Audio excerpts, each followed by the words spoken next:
Bien-aimé, il faut accepter le Seigneur Jésus. Il faut accepter le Seigneur Jésus. Il ne faut pas jouer avec ta vie. Quand on parle de Jésus, d'autres vont dire c'est ma vie, je fais ce que je veux. Comme tu dis c'est ta vie, moi j'ai 2 ou 3 questions à te poser. La première question, est-ce que c'est toi qui contrôles ton souffle de vie? La deuxième question, est-ce que tu as le pouvoir sur le jour de la mort? Est-ce que tu peux décider de ne pas mourir? Parce que c'est ta vie, tu fais ce que tu veux de ta vie. Maintenant la troisième question, est-ce que c'est toi qui décides tout?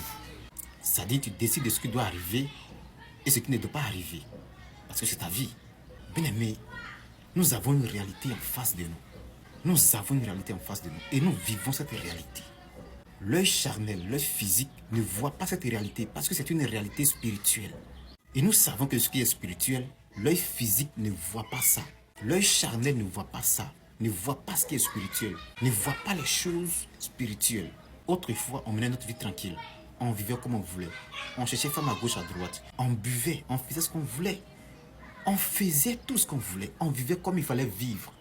Mais par la grâce de Dieu, par son immense amour, aujourd'hui, il nous a fait comprendre qu'il y a une réalité en face de nous. Aujourd'hui, nous avons cette réalité en nous. Nous connaissons cette réalité, nous voyons cette réalité.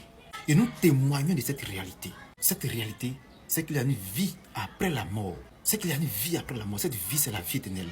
Celui qui ne reçoit pas Jésus et qui vit comme il veut, va subir les conséquences de la mort éternelle. Parce qu'après ce monde, il y a encore un monde invisible que l'œil ne voit pas. Après notre passage sur cette terre, nous entrons dans ce monde invisible. Et dans ce monde invisible, il y a 2 réalités. Il y a 2 réalités. Il y a la vie éternelle et il y a la mort éternelle. Ceux qui accepteront le Seigneur Jésus-Christ auront la vie éternelle. Ceux qui ne vont pas l'accepter subiront les conséquences de la mort éternelle. Dieu nous a accordé la grâce de voir cette réalité, de témoigner de cette réalité. Bien aimé, il faut l'accepter, il faut accepter le Seigneur Jésus-Christ. On ne parle pas parce qu'il faut parler, on parle parce qu'on a ce témoignage en nous. On parle parce qu'on a ce témoignage en nous. Pour ceux qui me connaissent savent de quoi je parle. Parce que moi, je suis quelqu'un, j'avais très honte. Très honte. Mais aujourd'hui, si j'ai ce courage-là de parler de Jésus, d'annoncer la bonne nouvelle, bien aimé, sachez que la chose est réelle. Sachez que la chose est réelle. Il ne faut pas vivre comme tu veux. Accepte le Seigneur Jésus-Christ et vis selon la parole de Dieu.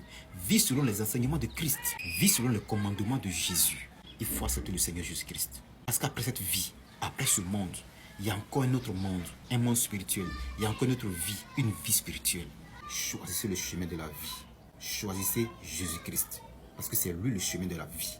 Et c'est lui la vie. Que le Seigneur vous bénisse.